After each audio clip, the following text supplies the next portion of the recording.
Hi all. Hope you are fit and fine. Today we are going to deal with Standard 9 Science and Technology Part 2 Lesson number 7 Energy Flow in an Ecosystem. In this video we are going to solve the first 4 questions from the exercise, and in the next video we will solve the question number 5, 6, 7 and 8. Okay, let's start point-wise solve exercise with explanation. This is question number 1. Complete the following table. See the table properly. The first column is of biogeochemical cycle. Okay, so the examples of biogeochemical cycles are given in this column. Second column is of biotic process. The process where living things are involved, okay, is called as biotic process. Living things means plants, microorganisms, animals, birds, etc. Then the last column is of abiotic process. Abiotic process means where the living things are not involved. Let's see the first cycle, that is carbon cycle. So photosynthesis, respiration in plants and animals. Yes students, along with photosynthesis, plants also perform respiration. Okay, just like animals, plants also perform respiration along with photosynthesis. Okay, so biotic decomposition is also a biotic process involved in the carbon cycle. Let's see the abiotic process. Burning of fossil fuel, absorption of carbon compounds in water. Second cycle is oxygen cycle.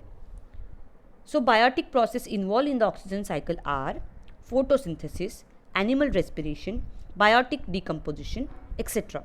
And abiotic process involved are combustion, corrosion, rusting. Third, nitrogen cycle.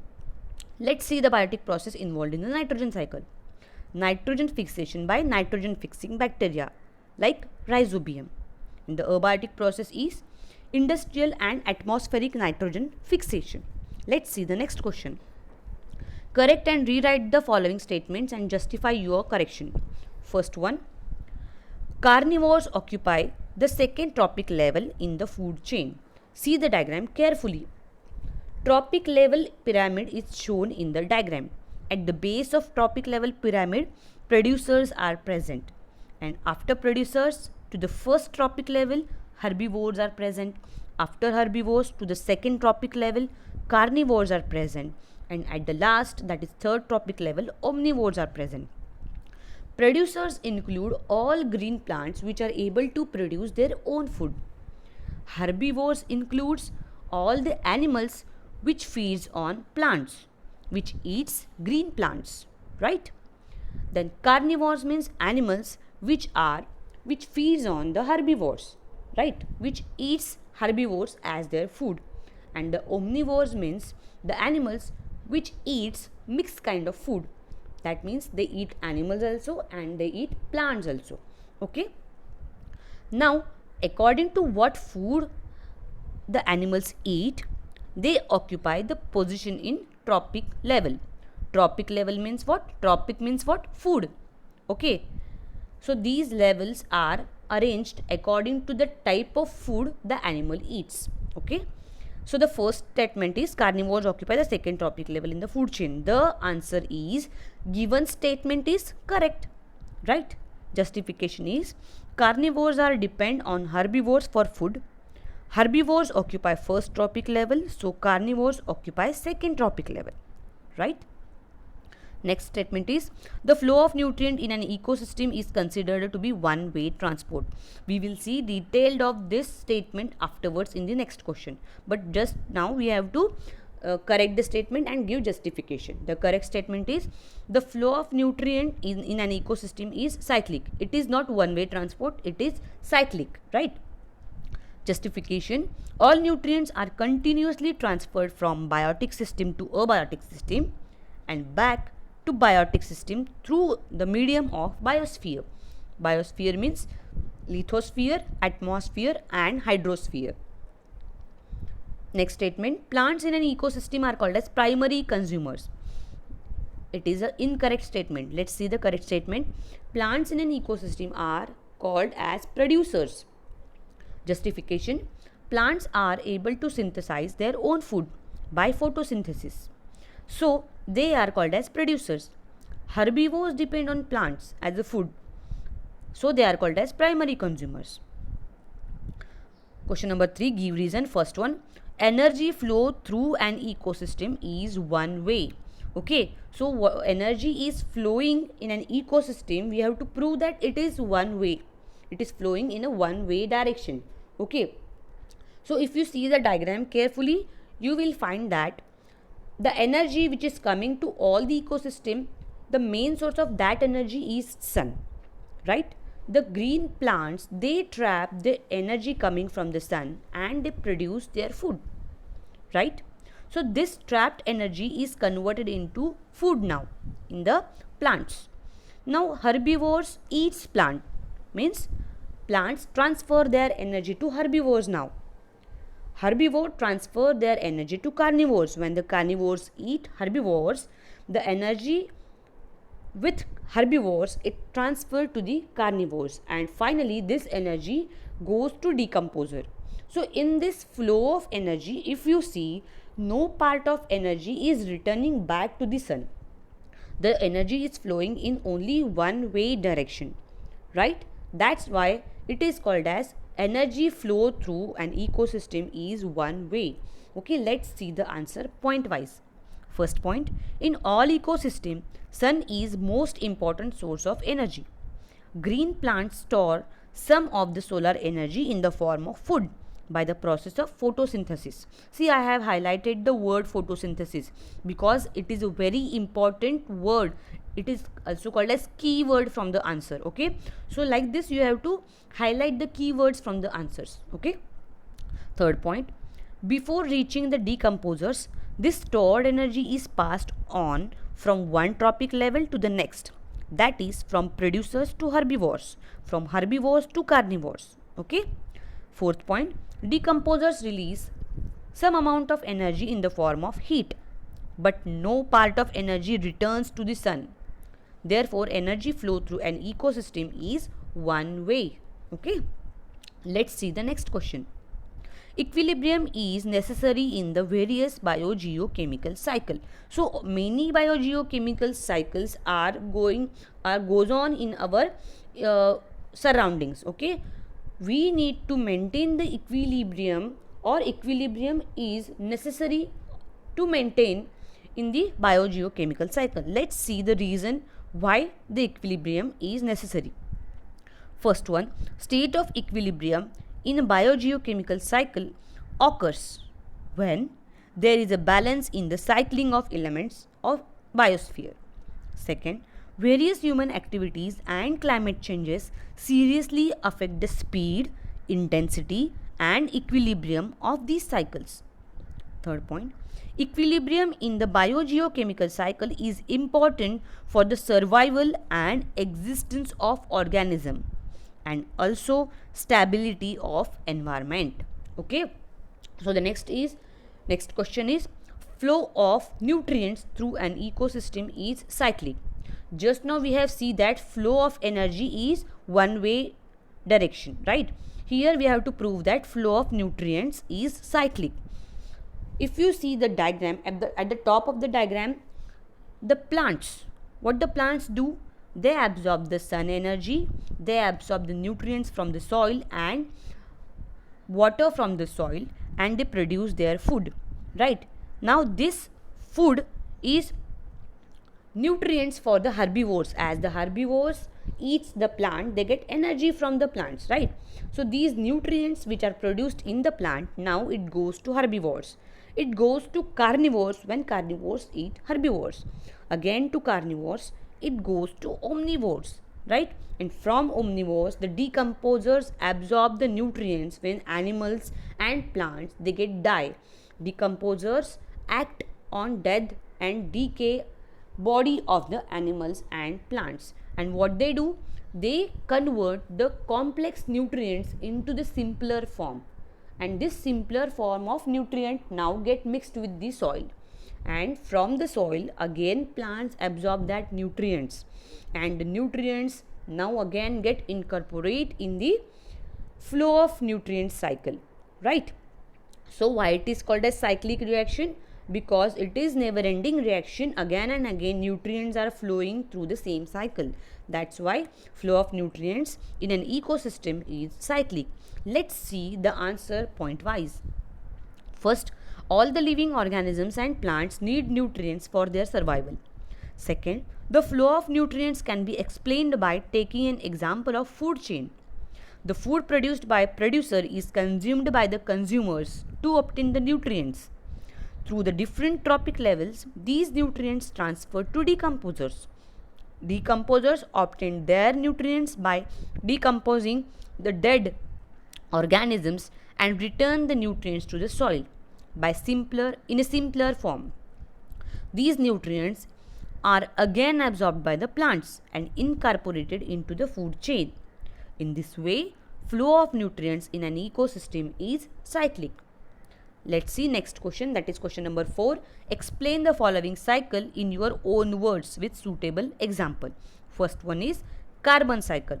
So the definition of carbon cycle is the circulation and recycling of carbon from atmosphere to living organisms and after their death back to the atmosphere is called as carbon cycle. Let's see the diagram of carbon cycle. This is the diagram of carbon cycle. If you see, plants trap energy coming from the sun. Along with the sun's energy, plants absorb carbon dioxide from the atmosphere and with the help of process called photosynthesis, they produce carbohydrate, proteins and fats. Okay, see at the top of the cycle, carbohydrate, protein and fats. If you see the structure of carbohydrate, structure of protein and structure of fats, carbon is the main component of their structure, right? So plants absorb carbon dioxide from atmosphere and convert them into carbohydrate, proteins and fat forms. And these nutrients is transferred to animals. That means carbon is now getting transferred to animals in the form of these nutrients. Now animals eat the plants and get carbon from all these nutrients. Now we know animals respire.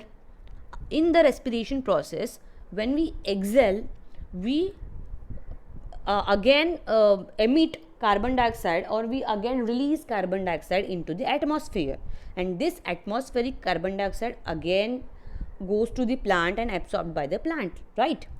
See the cycle. Animals to biotic decomposition by fungi and bacteria, means after the death of animal, these fungi and bacteria, they again release the carbon dioxide in the process of decomposition, right? See next to it is fossil fuel. Fossil fuel means what? The remnant of dead bodies of animals. We know that in animal body maximum of carbon compound is present. So from there also the carbon is going to release, right? Burning of these fossil fuels releases again carbon dioxide in the air, and all these carbon dioxide released in different process get absorbed by the plant, and again with the absorption of this carbon dioxide, energy coming from the sun, nutrients absorbed by the soil, plants produce carbohydrates, proteins, fats in the form of food, right? Again the carbon is incorporated in the cycle, right? In this way the carbon is flowing again and again in the same carbon cycle, right? Let's see the answer point wise. First point, plants with the help of sunlight and carbon dioxide forms their own food. This process is called as photosynthesis. In this process, plant convert carbon dioxide into carbohydrates, proteins and fats. Second, herbivores feed upon plants. Carnivores feed upon herbivores. In this way, biotic carbon means what? The carbon which is present inside the body of living organism is transported from plant to herbivores, from herbivores to carnivores, and from carnivores to the apex consumer. From the respiration, decomposition of dead animals, carbon dioxide releases to the atmosphere and plants absorb them again to form their food. Carbon dioxide released to atmosphere through different process like combustion of fossil fuel, burning of organic material, etc. In this way, abiotic carbon is circulates and again reach to plants. That means here, along with the biotic carbon flow, abiotic carbon flow again is shown. Right.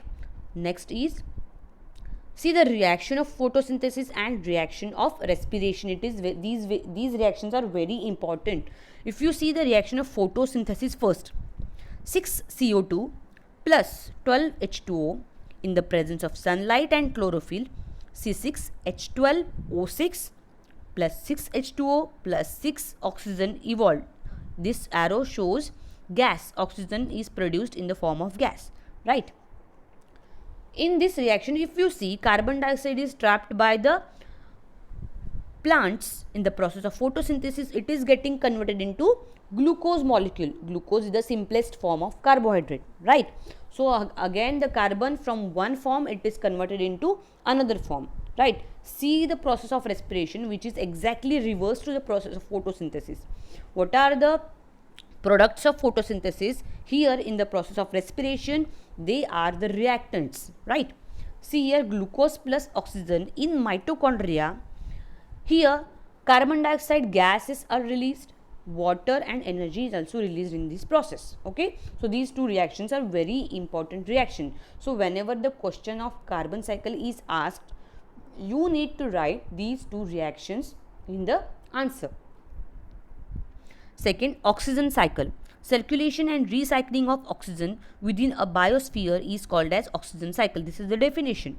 Let's see the diagram. So this is this diagram of oxygen cycle. Again, see the plants take energy from the sun and they release the oxygen in the process of photosynthesis. This oxygen is taken by animals, and plants also do respiration. We know plants also do respiration like animals. Okay, so that's why some of the oxygen produced by plants, they get used the same oxygen by themselves, okay, for the respiration process. Animals and plants breathe in oxygen. Okay, after breathing, what we do in the breathing process, what we do, we inhale the oxygen and exhale the carbon dioxide. See in the molecular formula of carbon dioxide, CO2, that is oxygen is there in the formula. That means we release this oxygen, we give back this oxygen to atmosphere in the form of this oxygen in the form of carbon dioxide, right? Now this carbon dioxide again is trapped by plants. That means in this way oxygen is continuously flowing in the cycle of biotic process. Okay, so let's see answer point wise. Oxygen cycle involve both biotic and abiotic components. The oxygen is continuously produced by plants and used up in the atmosphere by animals and microorganisms. During photosynthesis, plants use carbon dioxide and release oxygen in the atmosphere. Animals release carbon dioxide in the respiration process. Plants again use this released carbon dioxide. So this is overall biotic process. Let's see the abiotic process. Okay, oxygen is highly reactive and reacts with other elements and compounds. Okay, last point, oxygen is found in various forms such as molecular oxygen, that means free oxygen form, water molecule, that is H2O. In the formula of H2O, you find that oxygen molecule is present. Okay, carbon dioxide, CO2. In the formula of CO2 also oxygen is present. Okay, in this way oxygen is involved in the abiotic process. Okay, let's see the next cycle, that is nitrogen cycle. Circulation and recycling of nitrogen gas into the form of different compounds through various biotic and abiotic process occurring in the nature is called as nitrogen cycle. So this is the definition of nitrogen cycle. Let's see the diagram. This is the diagram of nitrogen cycle. At the top of the nitrogen cycle, you find that nitrogen gas is present. So this nitrogen gas undergoes nitrogen fixation. So in the nitrogen fixation, atmospheric nitrogen is converted to other forms of nitrogen. These forms are nitrates and nitrites. Nitrate means NO3 minus and nitrite means NO2 minus. Okay. So Along with nitrites, ammonia is also formed, and these compounds formed by the nitrogen fixation is used by plants, okay, with the help of nitrogen fixing bacteria like rhizobium. Okay, we will learn about the rhizobium in detail in the next lesson, right? So after the nitrogen fixation, all these nitrogen compounds, they undergo ammonification. Ammonification means what? Release of ammonia. Ammonia, what is the formula of ammonia? It is NH3. After the ammonification, if you see, these released ammonia undergo nitrification. Nitrification means what? Again the nitrite and nitrates are formed from ammonia. Okay, some nitrifying bacteria get their energy by oxidation process of ammonia. Ammonia undergoes oxidation to form nitrite, and nitrite undergo oxidation to form nitrate. Understand? This happens in the nitrification process. After nitrification, denitrification process is there in the cycle. So denitrification means what? In this process, the nitrogenous compounds which are formed in the previous stage, they undergo reduction. See, in the previous nitrification process, what happened? Oxidation process was happen. In the denitrification process, the reduction process occur, right? Nitrogenous compound which are formed are undergoes reduction process and form the molecular nitrogen, right? See, here denitrifiers, that means some organisms which undergoes the process of denitrification are called as denitrifiers. They remove excess of nitrogen product. See, nitrogen products mainly they are used in the farmers, they use the fertilizers of which has the nitrogen chemical is the main product. Okay, so the nitrogen is mainly used in the fields, right, as a fertilizer, right?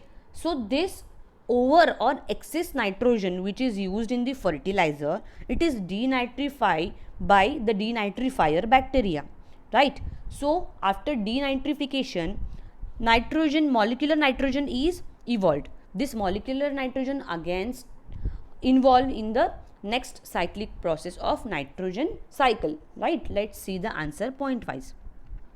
Important process of nitrogen cycle. First is nitrogen fixation, conversion of nitrogen into nitrates and nitrites to atmospheric, industrial and biological process. Second is ammonification, release of ammonia through decomposition of dead bodies and excretory waste of organisms. Third, nitrification, conversion of ammonia into nitrites and then nitrates. And the last is denitrification, that is conversion of nitrogen compounds into gaseous nitrogen. So this was all about the question number 1, 2, 3 and 4 from the exercise. So the remaining questions we will discuss in our next video. So till then, students, stay tuned with me. Subscribe the channel to get the previous videos. Okay, thank you. Bye. Take care.